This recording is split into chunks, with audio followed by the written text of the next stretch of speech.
greatest in motion design, which is an amazing motion graphics ecosystem, if you like, real-time computer graphics for motion design.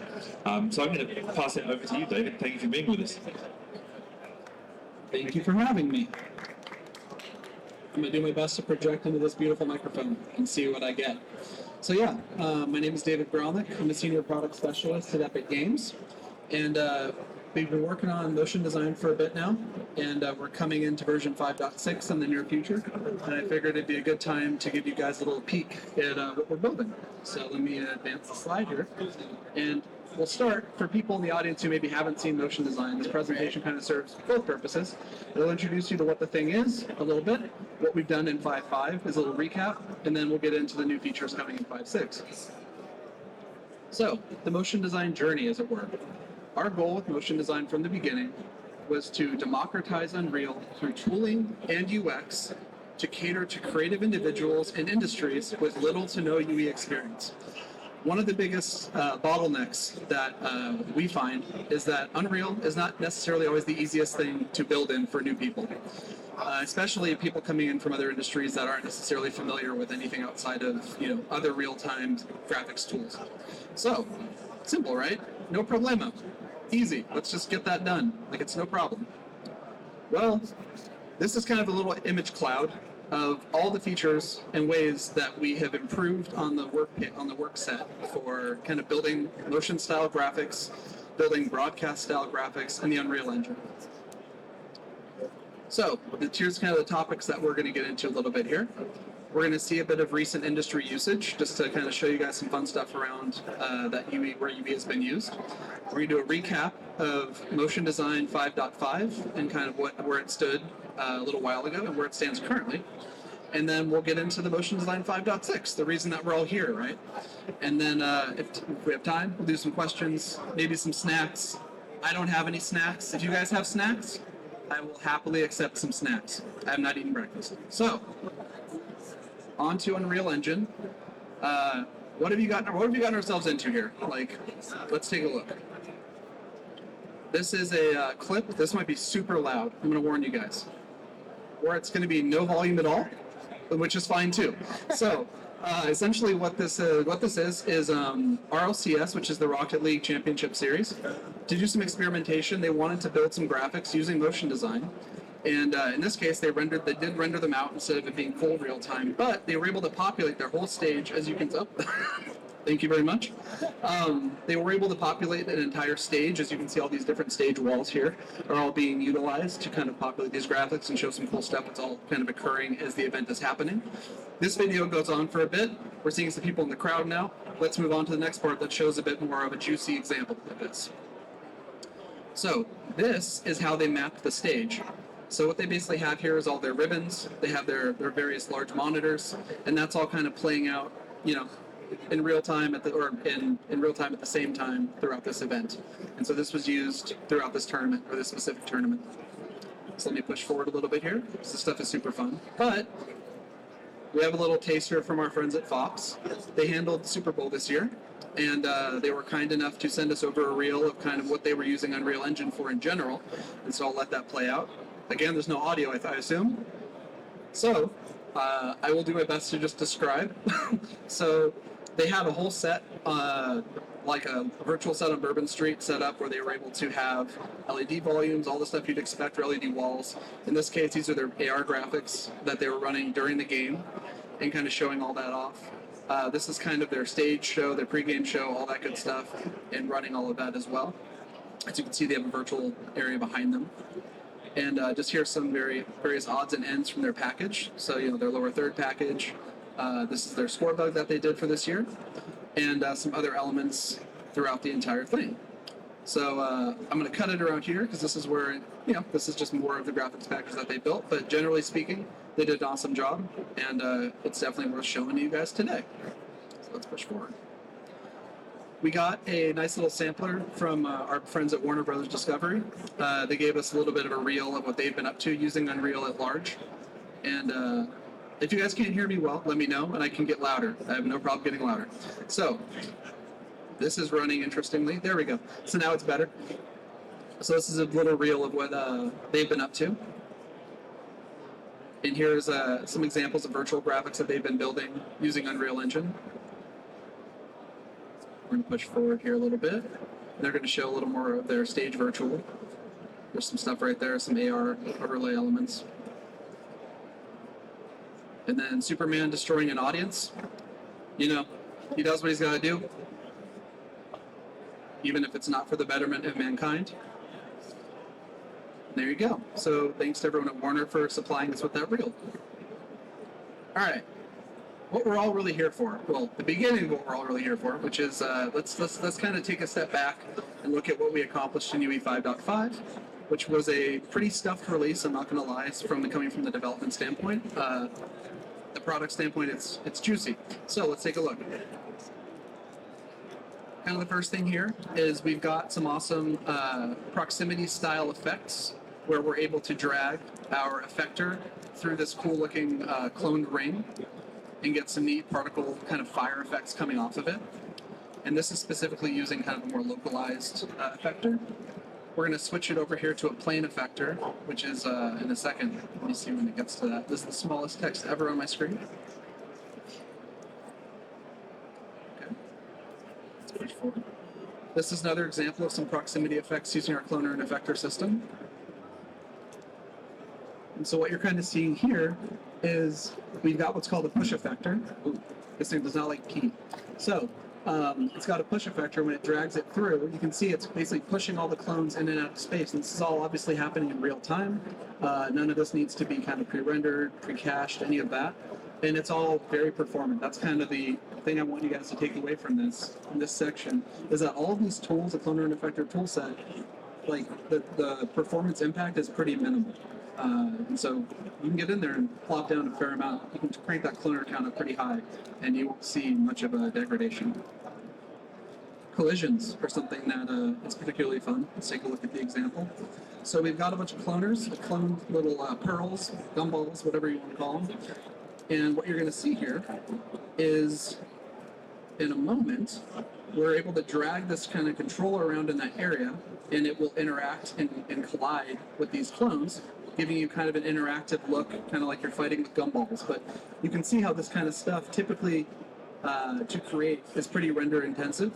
But since the Unreal Engine, you know, it being a game engine at its core, this kind of stuff that is using under the hood, I should say, this is all using Niagara, which is our particle system. Niagara is a pretty advanced workflow, and so what we did with motion design is we made it so that Niagara could be more artist friendly.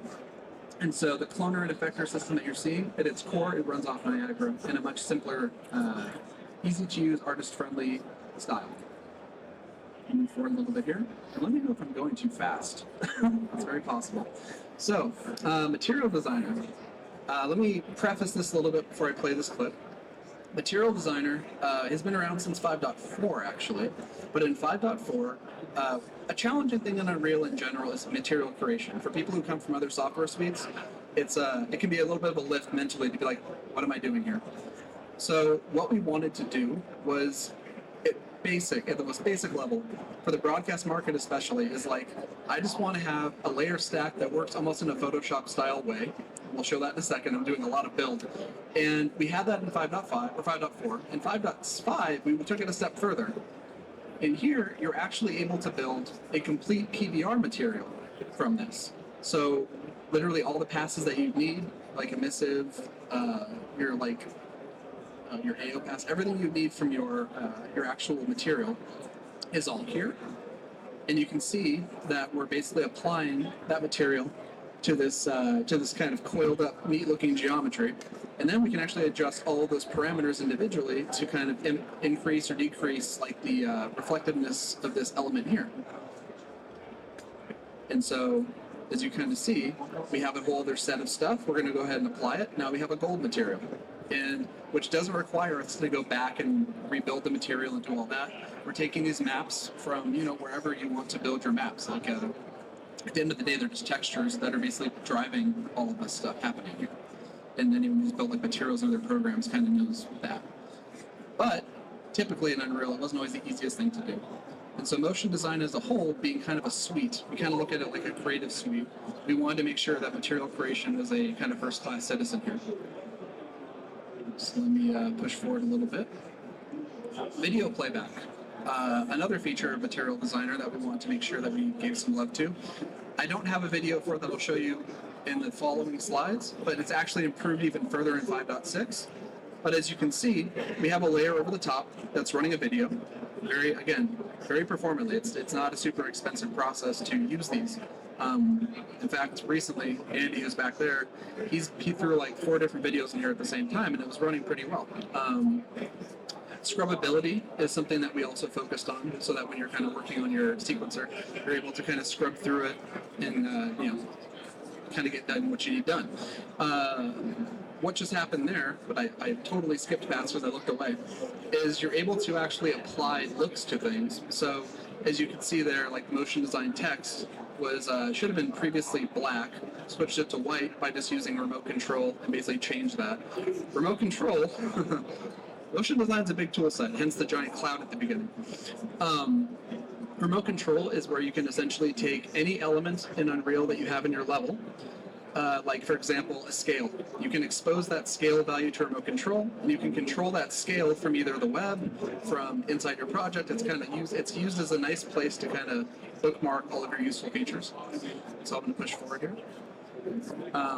Another good cool thing that we have is Material Designer effects. So Photoshop has FX layers, right? We wanted to do something relatively similar. So what we have here is a bunch of shaders that we've included. It's all there in 5.5. You guys can easily go and try it out. But we have this kind of pixelate effect that also, we have a video running. As I showed, we can run video. But that video now has this pixelate effect applied to it, which gives a pretty cool, relatively inexpensive performance-wise, and allows you to do all kinds of neat customizations there. So that's super awesome. So we're going to switch that clip out for a different clip.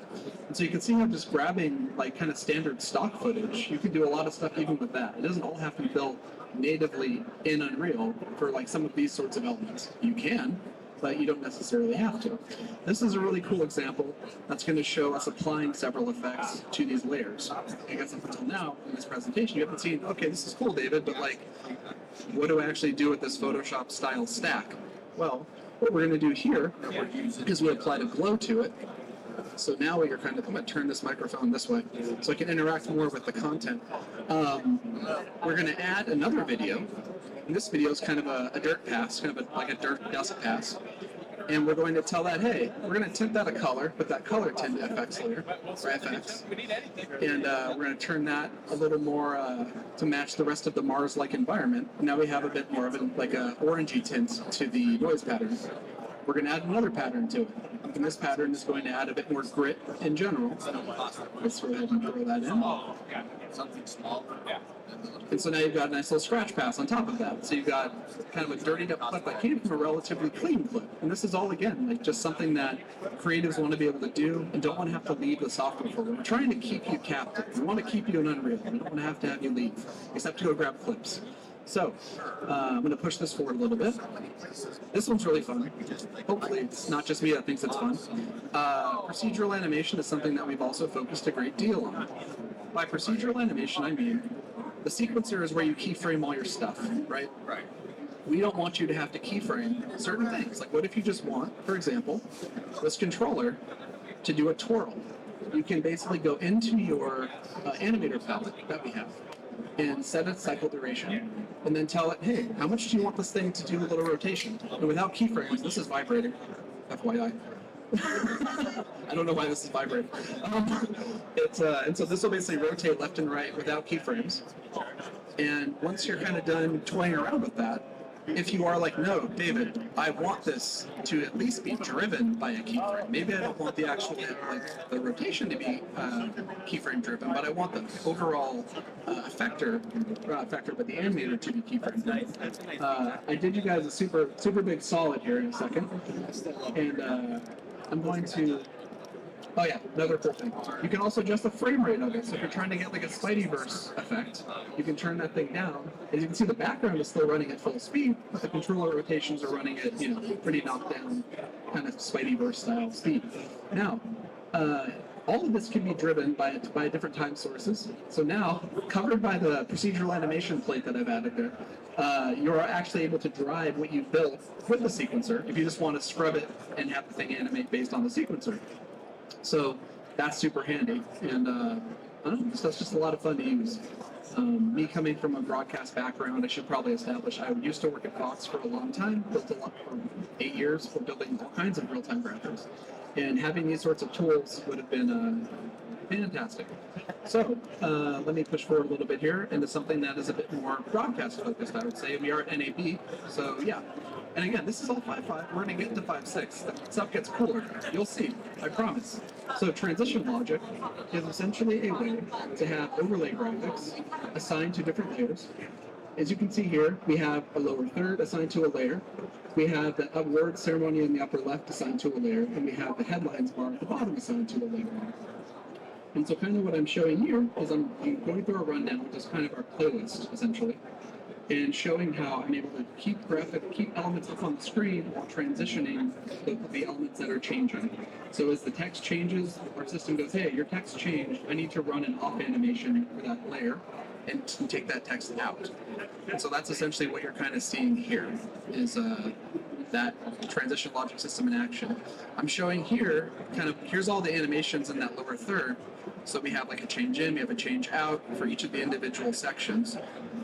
And this kind of stuff is in normal broadcast, in the existing broadcast solutions, usually you'd have to break the middle section, that top section, and the bottom section of the graphic into 3 separate levels or scenes, and you combo those together. In our system, you basically tag these up here and are able to then do that all in one level, which is nice because you don't have to wonder what your final product is going to look like. You have your final product and you're staring at it as you're rigging it and setting it up and animating it. And so that's an incredibly valuable feature that our users are beginning to use and starting to kind of get their hands on.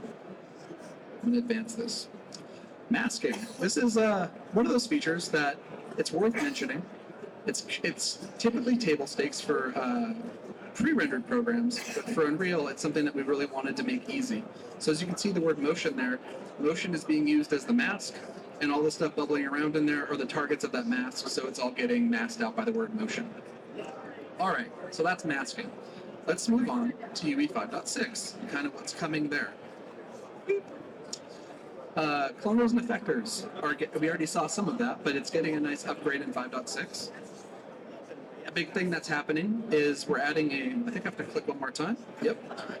So we have a delay property. What you're seeing here is not the delay property yet. We have to enable it. So we're going to click delay there, and we're going to give it some stuff. And now you can see as I'm dragging that around, you're getting a pretty awesome rippling trail behind it. And again, this is all, I can't say this enough, this is all very performant.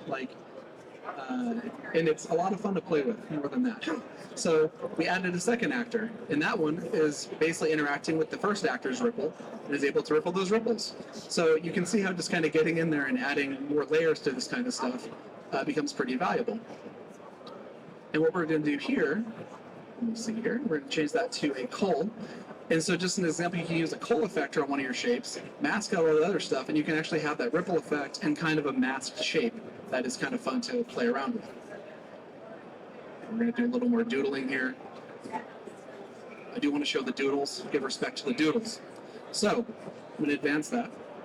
Displacement is something that is pretty awesome.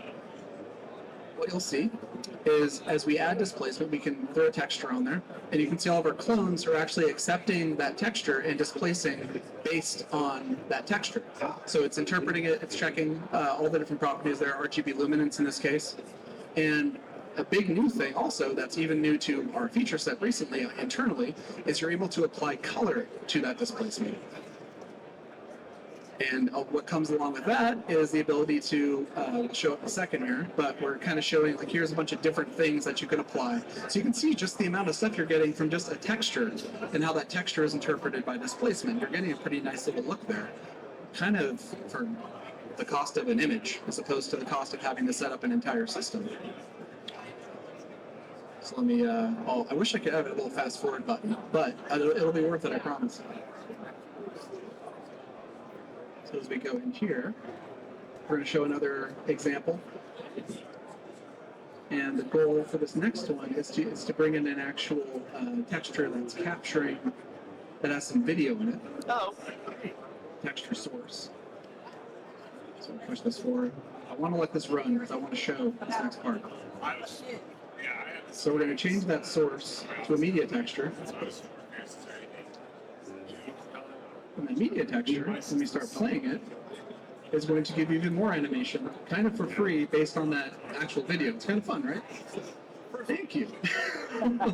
So you're getting some pretty awesome, again, relatively inexpensive performance-wise performance out of just your awesome videos that you already have, which is super fun to play with. This kind of runs on showing a bit more of that, but so let's skip to the next one. But cool.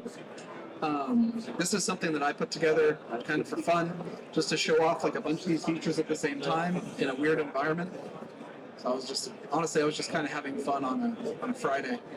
So I started building this up using all of these features sort of at once in like a big kind of cocktail. So you'll see me adding to it. I'm going to throw a constraint in there. And that constraint is now constrained to a sphere.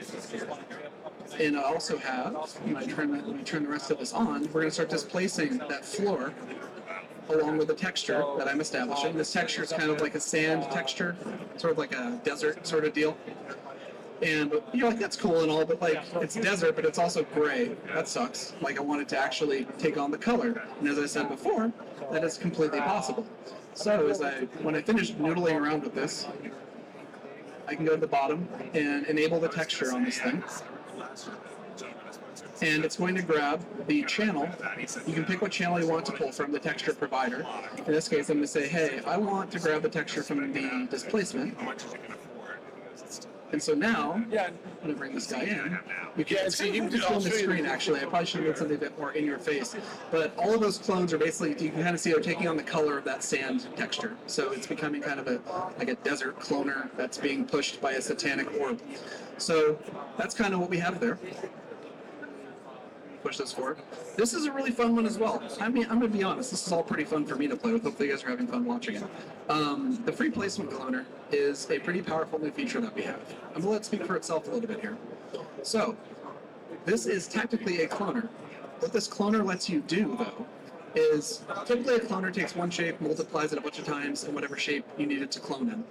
In this case, we are able to put this free placement down, put a bunch of meshes in there, and freely move them around in the environment. And as you can see, with like a plane effector, I can bring that through and have those all start popping up for like, some sort of like maybe a product visualization sort of presentation, which is super useful. And also performant. I need like to write, I think it's not something like performant. It's actually pretty efficient. Here's another cool example of that. All brought to you by HP. And the free placement cloner used in this battle bus, you can see we don't have a plane effector. Now our effector is kind of our sphere, kind of our typical sphere shape. And as we drag this through, it's going to start pushing things all over the place. And so I'll just let this kind of play itself out and show you what I mean. It's going to kind of dismantle the battle bus and reassemble it very kindly after it's done being destroyed. So let me move that around a little bit. And you can set all your push strength. You guys might be able to see the properties there, but this is a relatively low push strength. As we advance this video, if I recall correctly, we crank that up quite a bit. There you go. So as we bring that through, you can see that it's really like wiggling things around now into kind of a wild shape. This cloner, this is one of the more expensive examples because this is about 600 meshes that makes this thing up. So, it's fun. It's a cool example, but, be caution. Take some caution there sometimes. I'll advance this. Okay, so this is another feature that is coming. PSD import is something we've been asked for, I don't know how many times. I don't have gray hair yet, but the concept had the potential to give me gray hair. So, PSD import is something we're working on. Here's an example of a PSD that we have for some of our own internal stuff. So like the Rise of the Midas Cup, if I play, it'll actually do something. And we're going to go in there and show you, here's the PSD that we've got. Absolute Doom, that was a big season event that we had. And we're going to show the process of dragging that PSD into UE, checking out, it interprets all the layers as they're supposed to be interpreted. Now, this is purely the actual way it is. So we don't have blend modes yet or any of that stuff that we could possibly do, but that is something we are looking at. What we can do with that layer though is we have a layer offset property that's pretty cool, where you can basically offset all those layers and give yourself some kind of cool bouncy animations that will bring things on. In addition, we're going to show this in a second here. Let that go. So you can take all that stuff, and you're actually able to create a material from it if you want. And so you can see how it's kind of taken all the layers, it's maintained all of what it needs to maintain for their positioning and their offsets and all that good stuff.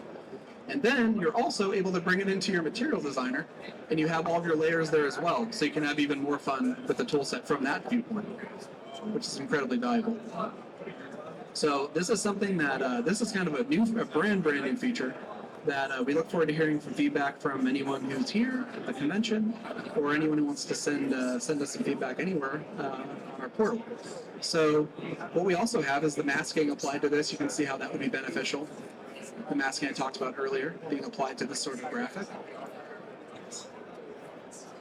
And there you go. So that's a PST import.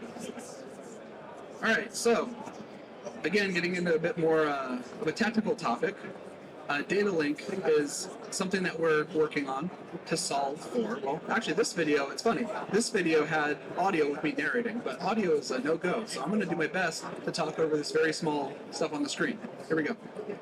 So, data link is our solution for being able to bring in archival data and eventually live data to update your graphics. So what I'm kind of showing here is an element that I made that's got some divisional standings, where all of those everything in that table is being populated from a mysterious source. What is that source, you might be asking? Well, I'll show you in a second. So here's the second page that shows the next divisional standings. So preview that guy out. I'm going to try to remember what I did in what order so I can talk ahead of some of it. So we're going to bring that in. And what I'm going to bring in from the side, the magical sidebar, is the Google Sheet that I used to populate these graphics. And this Google Sheet, effectively, is being used, and I'll bring in another panel here that will show it. We basically create some structures in Unreal, all using our system, that are expecting that sheet to come in. And kind of here's the builder that we have for the HTTP source builder. And here's all the different properties that we're kind of populating based on the Google Sheet expectations.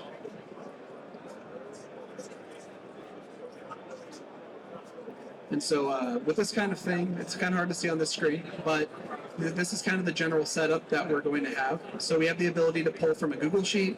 We also have the ability to pull from a data table, which is something that has always been asked for in the past. Like, how can we just use data tables to bring in this sort of stuff? Well, that's coming. I should have made a little video for this, but just trust it works pretty much the same way, except it's pulling from a native asset as opposed to an external source. Let's push forward a little bit here.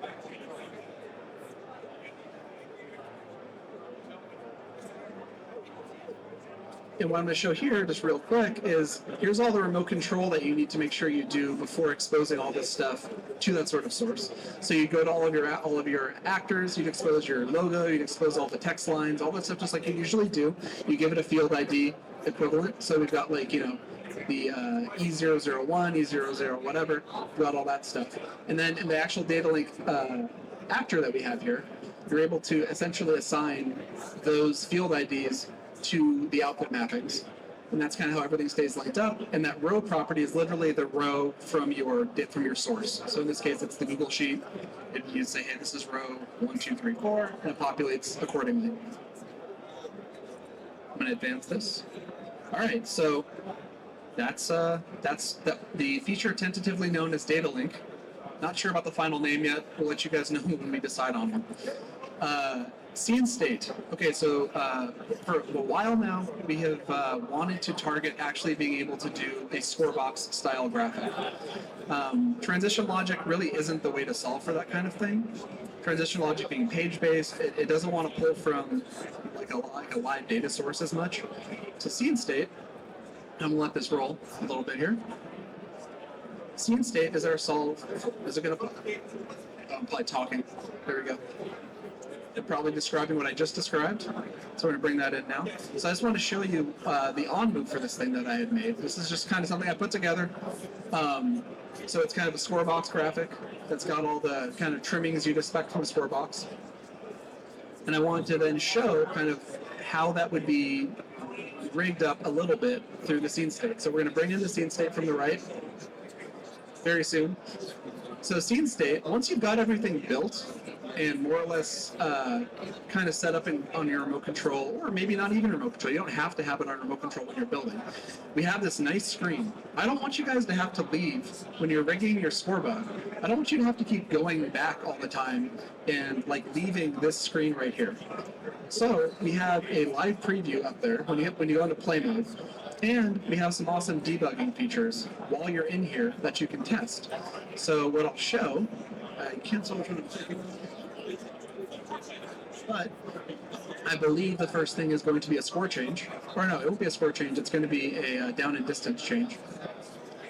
So we're going to go in there. And just to debug it first, I can click on any of my individual states. So we have like a play sequence, an RC controller. So it's in a play sequence, it's going to grab a value from the RC controller, and it's going to update. You're going to get your updated score value or your down distance value or whatever it is. But to debug that, let's go. I'm talking to myself, but so I'm going to change that value from what it was to 2nd and 25. It's not a situation any team wants to be in. That's a terrible situation. But once I have that, I can debug it quickly by just clicking on the state and hitting run selection. I'm going to get my updated value, which is super handy when you're just trying to quickly just test what you have. And that doesn't necessarily require the remote control side to be set up. So I'm just going to do that a couple more times for funsies. And go ahead and change like the score. So I have a load value that I've got established there. Here's kind of the graph or the state tree that's establishing this. I'm going to go in there, I'm going to change the score. And I'm going to push that value from this little debug area first. And there's your score roll. So you can see how with that kind of power, like once you have the ability to update a value, to roll a value, and do all that kind of stuff, your potentials are pretty unlimited when it comes to building something like a system like this. What I did want to show, let's say you want to do a touchdown where you've got a couple things that need to happen. You need a score roll, you need a touchdown celebration, little sort of a doohickey. We also have that. So I guess I showed running the selection again. So let's show what a scoring event, a true scoring event looks like. So from this situation, I've got the touchdown. It's going to focus on whichever team is being told to focus on, and I'll show where that happens in just a second here. I'm really gesturing over that. And so basically you can add an event. In that event, we're going to look at the score box schema, and we're going to say, hey, is it a Team 1 or a Team 2 touchdown that you want to simulate? It's Team 1 because go Birds. I haven't even mentioned that, but I'm a giant Eagles fan. I don't know if you can tell. A lot of Eagles in this presentation. So, threw a 6 on there for the score because that's what a touchdown will typically do if they don't get the point after. I'm going to test it by pushing the events. I should get a laser pointer, actually. So, do all that, and let's push the event. Now we get a touchdown, Philadelphia. It focuses on the right team and rolls the score to 6. That's all happening thanks to this awesome little touchdown area that I made down here that kind of accounts for all of that. I can also give, I guess, Kansas City a touchdown by switching to Team 2, because of how I rigged this. When I play it, it'll switch the color, switch the team name, and roll the score. So this is kind of it's in development. We're still adding to it on a daily basis. But I did want to give you guys a little taste of what the scene state's all about and what we're targeting. So score boxes will no longer be a no-no subject when talking about motion design. It will in fact be something that we embrace. We want to make easier for everybody who wants to build them. And honestly, it's not just score boxes, it's tickers, it's anything that you need to do with sort of flag activities. probably have much more to show this is, so I'm going to move forward. So text improvements, this is not the most exciting slide possible, but it is something that is actively in development. Hence, in progress right now. Literally, our team members are working on this stuff. We were able to get around to the text improvements that we've been asked for a while now. So we are able to do converting the static text actors. It's funny, this list is actually in reverse. I should probably flip it. But you can angle 3D text along curves. We're planning on doing curving and spacing. So right now you can already do tracking. You can already space out all of your letters in a string. But what we don't have is being able to go between two letters and curve very specifically between them. So we are going to do that. That is coming. And we also got a request from our beta users where they were like, hey, we'd love to be able to hide a text actor, but still have it casting shadows. If you just want like foreboding text being cast, being shadowed in the room, but you don't need to know where it's coming from. So that's coming as well. Now, the big thing is we're actually doing a pretty large refactor on the text actor as a whole. So right now we've got our Avid text actor. That's kind of the motion design thing. And then we still have the standard 3D text actor that is a thing. Now is the time, before we come closer to this thing being feature complete, where we need to marry these things together and do all the cleanup necessary that comes with it. So we are going to do that. It's actually happening this second, probably this second. And yeah, so I want to talk about that briefly. Modifiers are getting kind of a fun little upgrade. There's one key thing that we've been asked for. Yeah, I've been talking about it this whole time. So modifiers. Size to texture is something that we've been asked for several times. Let's say you're switching a team logo, and every team has a different aspect. Like you're gonna have wider teams, narrower teams. It's like, oh god, this is not a super fun thing to solve for without a tool. Now we're giving you a tool.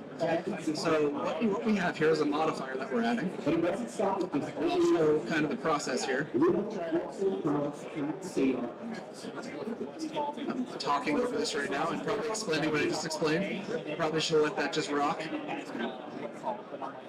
And so I'm going to go in here, I'm going to add a modifier. I'm going to say, hey, size and texture, dedicated thing for this. This is still in progress due to some UX here I'd like to update, but in the meantime, this is worth showing nonetheless. So we're going to add size and texture. We're going to say, hey, what texture do you care about? And as you can see there, we have the ability to adapt it to height, width, whatever. So if all of your team elements, the commonality is they're all 5'12" tall and variable width. We can account for that. So I'm going to pick Philadelphia, and you're going to get something along those lines. In this case, we have adaptive width, so it's able to bring it in at the appropriate aspect. You can see the mesh size there adjusted. It's kind of hard to see, but adjusted to account for this. And if I go in here and go in Material Designer, so what I have to do right now, we have to expose this from a couple spots to make it work in the actual in remote control. It's kind of hard to see, but I've added both of those actors to remote control, and I'm linking them up so that they both accept the same texture. So I'm going to do a bind behavior. Drag that in, and you're going to set both of those from one spot. I'm going to set it to an asset, and I'm going to set that asset to another team. A team that's far more square and also our bitter rival, which is the Cowboys. So when I bring in the Cowboys logo, it will now take that, resize that to the appropriate size. And when I go back and I switch to the Eagles, you're going to see that switch its mesh size to the desired size, so that that thing can basically just keep up without you having to do a whole lot. Now the setup right now requires 2 steps. It's not where I want it to be perfectly, but the feature is working, so it's just a matter of tweaking the UX from that point. Alright, so let's push this forward a little bit. So you're probably thinking, David, this is all utterly fantastic, but when can we hear even more? Well, that's coming up soon. You guys can, if you could please, check this out. Unreal Fest Orlando, June 2nd through the 5th. I'm going to be doing another talk there that's going to be getting into more stuff I didn't talk about here. And by then, there's going to be a whole bunch of new demo content. We have some other exciting stuff on the horizon that I cannot talk about. But UE Fest Orlando, all will be revealed there. And yeah, so if you guys want to scan the QR or just go to UE Fest's website, it'll get it done too. Thank you.